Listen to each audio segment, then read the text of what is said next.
are so many fun things you can make out of clay. Check this out.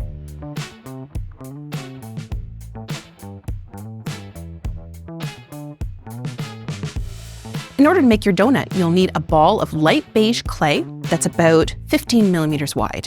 And we're gonna roll it into a log, just using our hands. And we're gonna test it just to see that it'll make the shape, curl it around, and we're gonna connect those two ends to make our donut shape. For the icing, we're gonna use a piece of light pink clay. And we just need a little piece to go on top of our donut. We want it to be just a little bit bigger than our donut so that the icing looks like it's dripping down the side. Now, we're going to take a toothpick.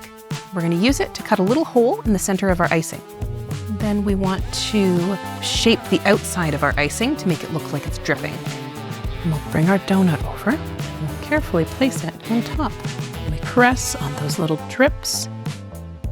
Now, if you're not happy with your sides, you can keep on working on these sides until they're looking how you want them to look. Okay, let's add some sprinkles to it. It doesn't take very much clay to make sprinkles. They're really, really tiny. And we're going to roll it into a tiny, long log. And we're going to use a knife to cut it into sprinkle shapes. And now we have yellow sprinkles. So we finished making our sprinkles. We're going to use them to decorate our donut. We're just going to use our finger. We're going to press it on one.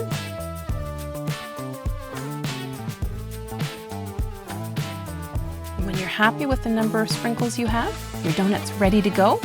See how cute that is? I'm Debbie Chapman, and I hope you enjoyed this video. For even more fun ideas of things you can make out of clay, check out my new course on Domestika, Clay Projects for Kids.